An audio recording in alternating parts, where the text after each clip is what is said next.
राज्य मंत्रिमंडळाची आज पुन्हा बैठक होणार आहे। मुंबईतील रेल्वे स्टेशनची ब्रिटिशकालीन नाव बदलण्याचा निर्णय होणार असल्याची माहिती आहे।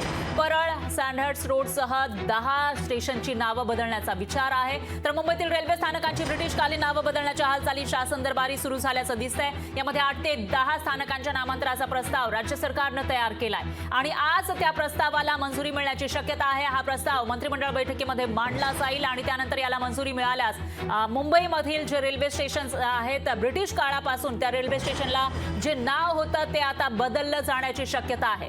चर्चगेट स्थानकाला दिवंगत शिवसेना प्रमुख बाळासाहेब ठाकरे यांचं नाव देण्याचा प्रस्ताव असला तरी त्याबाबत संभ्रम असल्याची माहिती सूत्रांनी दिली आहे। त्यामुळे चर्चगेटचं जर नाव यामध्ये असेल तर चर्चगेटचं नाव आता नेमकं काय होईल याविषयी उत्सुकता निर्माण झालेली आहे।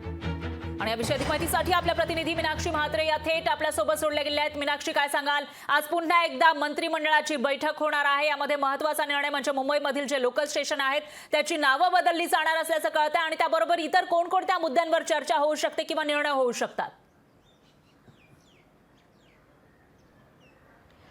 फरा, आज आपण पाहतोय की मंत्रिमंडळाची बैठक होत आहे। 11 वाजता मंत्रालयामध्ये ही बैठक पार पडणार आहे। प्रामुख्याने आपण पाहिलं तर जे ब्रिटिशकालीन स्थानकं होते जसं करिरेड असेल किंवा मग इतर लालबाग असतील अशी विविध 7 ते 8 स्थानकं आहेत आणि या ब्रिटिशकालीन स्थानकांची नावं जी आहे ती बदलण्याचा प्रस्ताव मांडला जाणार आहे।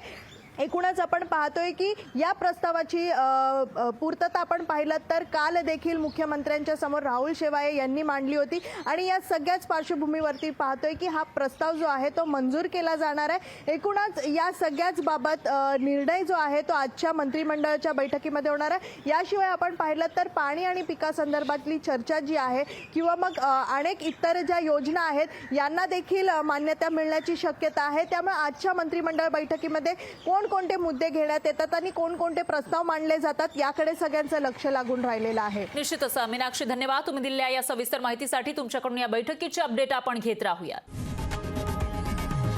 लोकशाही मराठी ऐका, पहा, जागरूक रहा।